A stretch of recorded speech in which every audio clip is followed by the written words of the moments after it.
Look at these 4 characters from 4 different movies. They look like very different people, but they're all played by the same actress.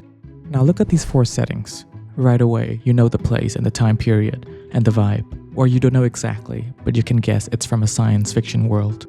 That's because everything inside this frame has been carefully designed to instantly communicate that to you. This is mise-en-scène, the design of the worlds inside the movie. It is French for put into the scene. Mise-en-scène is everything you see or even hear on screen.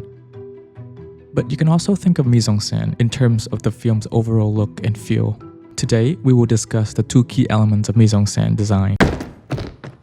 Hello, college. The character's appearance and the space and objects around them, by considering the design choices to see whether they are effective in telling the story. Hello? The setting. A story is set within a specific time and place, whether real or imagined. The setting gives us context on the character's economic and cultural background. It can be a carefully selected location or a carefully designed and decorated studio set. There are 2 main approaches to mise-en-scène.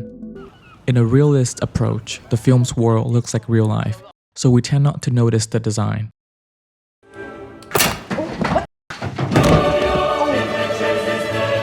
But even when a film aims for realism, the mise-en-scène is still carefully designed to be visually pleasing in its mission to convey mood and meaning.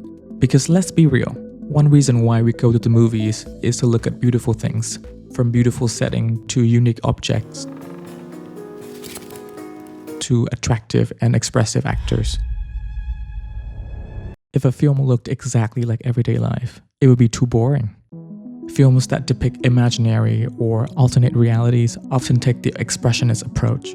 We tend to notice the mise-en-scène in these films more because of the highly stylized design, which established the logic and the visual order of this fictional world. For example, in Blade Runner 2049, we see a futuristic world, unrecognizable from our own.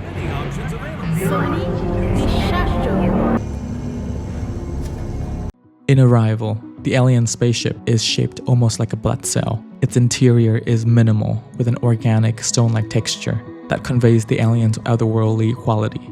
This contrasts with the detail-oriented design of metal spaceships we often see in science fiction, filled with buttons, screens, and machinery. Within these 2 approaches, you can find what I would call a subjective approach, where the space becomes a subjective representation or extension of the character's psychological state. It can be as simple as assigning the space a color that matches how the characters feel, or even filling the entire film with distorted shapes and jagged diagonals to express the disturbed inner emotions of the characters. Now, the character's appearance. We are what we wear. Characters' identity or their desired identity is first communicated through how they look. Whether they are a modern artist, a road warrior, a witch, I'm Gladys, a teenage queen, or Ryan Gosling with an eyebrow slit. Their appearance is influenced by culture, socio-economic situation, but also personal touch. Hey, what's up? Costumes, makeup, and hairstyle all work together to transform the actors into the character. They can go from this into this,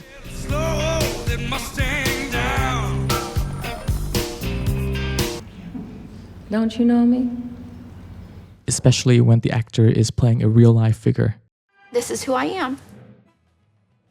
Makeup can also be used to simulate injuries or to make a character look older. But when makeup alone cannot achieve the desired effect, CGI is also brought in to simulate an amputation in this case, or to digitally de-age a character. The smallest design choices matter. Someone who wears these heels is different and is from a different time than someone who wears these, or these, or these. Modern influences are often incorporated into the mise-en-scène of period films. Filmmakers know that styles from the audience's own time shape their expectation. Think of films set in early 19th century England, where every character has perfect white teeth. Dental hygiene was poor and not widely affordable at the time, so a more realistic version would probably look less appealing to us. When a character's situation or identity changes, their appearance often changes too.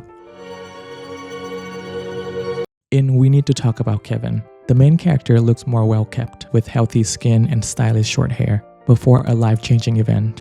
After the event, her appearance is visibly more neglected. In Babylon, Nellie first appears poor but free-spirited. This is reflected in her fiery red, revealing self-made dress, along with her loose, long hair. Later, when she is forced to adapt to high society, her look is more controlled. The dress is covered up with sleeves made from expensive silk with a subdued color, and shorter, carefully styled hair.